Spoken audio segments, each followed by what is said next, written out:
ভারতের সাথে যখন কূটনৈতিক টানাপোড়েন চলছে তখন স্বরাষ্ট্র মন্ত্রণালয়ের পক্ষ থেকে অবৈধ বিদেশিদেরকে নিয়ে একটি বিজ্ঞপ্তি দেওয়া হয়েছে।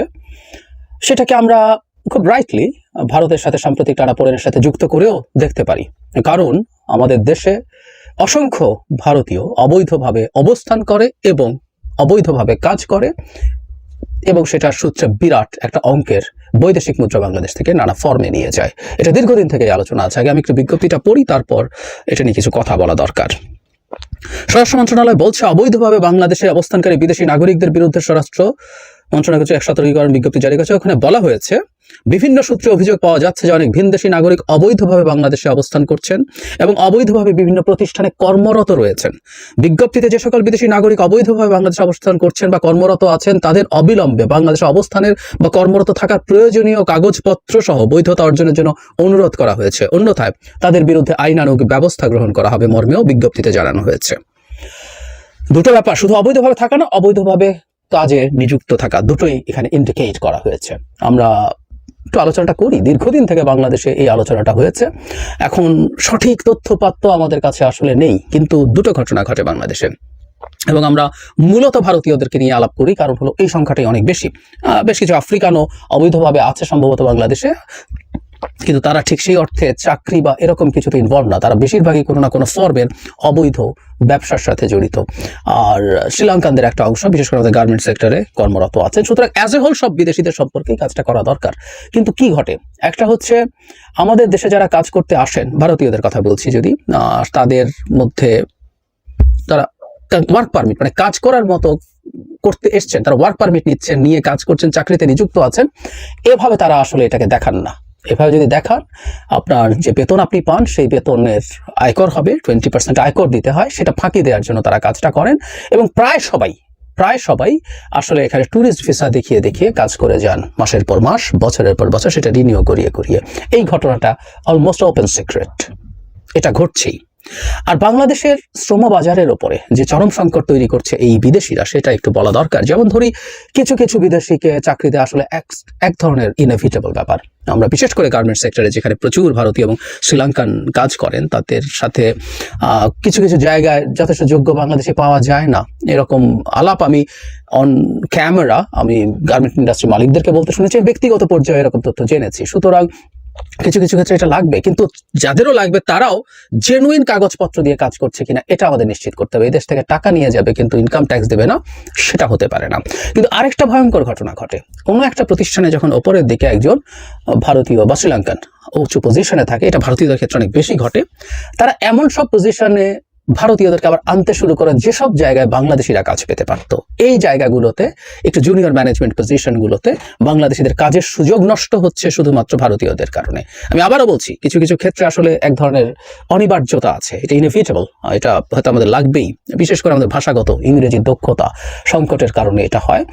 আর অনেক ক্ষেত্রেই আসলে এই সংখ্যাটা অনেক ক্ষেত্রেই আসলে এটা প্রয়োজন নাই। তারা তাদের এক ধরনের দেশের জাতীয়তাবাদের ফলে তারা তাদের দেশের মানুষজন নিয়ে আসেন, তাদের আত্মীয় স্বজন, বন্ধু বান্ধব বা পরিচিতদেরকে আনিয়ে তারা তাদের যেসব পজিশনে আসলে দরকার ছিল না সেগুলোতে কাজ করান। সুতরাং এইসব অবৈধ যারা কর্মী আছেন তাদেরকে নিশ্চিতভাবেই সরকারের উচিত ডিটেক্ট করা এবং তাদেরকে ফেরত পাঠানো। তারা বাংলাদেশে যদি কাজ করতেও হয়, বৈধ কাগজপত্র নিয়ে, বৈধ ইনকাম ট্যাক্স নিয়ে করতে হবে।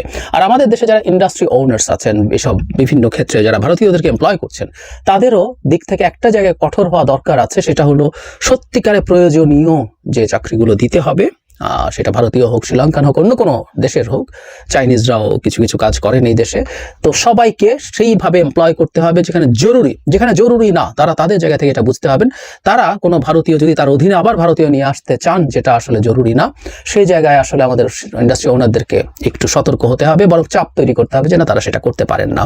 বাংলাদেশে অকল্পনীয় রকম শিক্ষিত বেকারের সংকট আছে। আমি মানি আমাদের তরুণদের ভার্সিটি থেকে বেরিয়ে এসেও অনেকেরই বা বিরাট একটা অংশের যথেষ্ট দক্ষ হয়ে তারা ওঠেন না, ঠিক আছে, কিন্তু যেসব ক্ষেত্রে অত জরুরি না সেই জায়গাগুলোতে তাদের এমপ্লয়মেন্ট হতে পারে, এই ব্যাপারে তাদের সতর্ক থাকা দরকার আছে। সুতরাং আমার সরকারের কাছে অ্যাপিল হলো, একটা নীতিমালাও থাকতে হবে আসলে। শুধু যে কেউ আসলে এখানে চাকরি করতে পারবে, ইভেন বৈধ কাগজ দিয়ে, সেটাও থাকা উচিত না।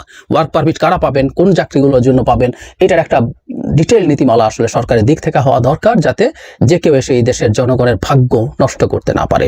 ভারত বাংলাদেশ থেকে কত টাকা নিয়ে যায় এটা নিয়ে নানান ডিবেট দীর্ঘ সময় হয়েছে, কত সংখ্যক তারা এখানে আছেন, নানা ডিবেট আছে। আমি সংখ্যা এবং অঙ্কের আলোচনায় যাচ্ছি না, কিন্তু যে অঙ্ক আমাদের সামনে এসছে সেটা বিভিন্ন সোর্স থেকে বৈধ অবৈধ পথে 5 থেকে 10 বিলিয়ন ডলার তারা, মানে কমপক্ষে $5 বিলিয়ন যদি হয় অঙ্কটা অনেক।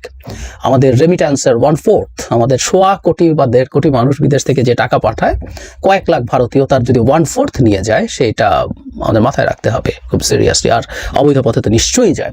সুতরাং সরকারকে এই জায়গাগুলোতে বার তৈরি করতে হবে, এবং আমি অন্তর্বর্তী সরকারের কাছে এটা অন্তত চাইবো যে একটা নীতিমালা, বাংলাদেশে ওয়ার্ক পারমিট দেওয়ার ক্ষেত্রে কোন কোন ধরনের কাজগুলোর জন্য বিদেশিদেরকে এমপ্লয় করা যাবে, কোনগুলোর জন্য যাবে না, এবং গেলে বৈধ কাগজপত্র নিশ্চিত করতে হবে। এবং সেটা যদি নিশ্চিত করা না হয়, শুধু বিদেশি না, যে এমপ্লয়ার তাদেরকে চাকরিটা দিচ্ছেন, বাংলাদেশে যে এমপ্লয়ার বা বিদেশিও হোক, বাংলাদেশে যারা ব্যবসা করছেন, সেই এমপ্লয়ারের বিরুদ্ধেও ব্যবস্থা নেওয়াটাকে বাধ্যতামূলক করা দরকার আছে। এদেরকে নীতিমালায় আনতেই হবে। আর একটু যদি ইন্ডিয়ান রেটরিকের কথা বলি, যে ভারত এই মুহূর্তে বাংলাদেশকে নানা রকম চাপ দিচ্ছে, সুতরাং সেই প্রেক্ষাপটে দাঁড়িয়ে এই ধরনের আলাপ তোলা ভারতের উপরে চাপ তৈরি করবে নিশ্চয়ই। তবে ভারতের সাথে আমাদের সম্পর্ক যতই ভালো হোক না কেন, ভারত অসাধারণ বন্ধু রাষ্ট্র হয়ে গেলেও ভারতীয়রা বাংলাদেশে যা যা করছেন, এটা এই পর্যায়ে চলতে পারে না। এটা কোনোদিন ভারতের সাথে সম্পর্কের শর্ত হতে পারে না। অন্যায়ভাবে, অন্যায্যভাবে আমাদের মতো একটা দেশের মানুষের যেখানে চরম বেকারত্ব আছে, সেখানের মানুষের এমপ্লয়মেন্ট নষ্ট করে ভারতীয়রা চাকরি করবে, এটাও হবে না। ভারতকে এই বাস্তবতাটাও মেনে নিতে হবে। ভারতের যতটুকু পারে, এটা শেখ হাসিনার বাংলাদেশ না। এই বাস্তবতা মাথায় রেখেই তাদের ভবিষ্যতে বাংলাদেশের সাথে সম্পর্ক তৈরি করতে হবে। এতদিন ধরে তারা যা যা বেনিফিট পেয়েছে, এটা তাদের বোনাস। এই বোনাস শেষ হওয়া দরকার। এই প্রস্তুতি ভারতীয়দেরকে রাখতে হবে।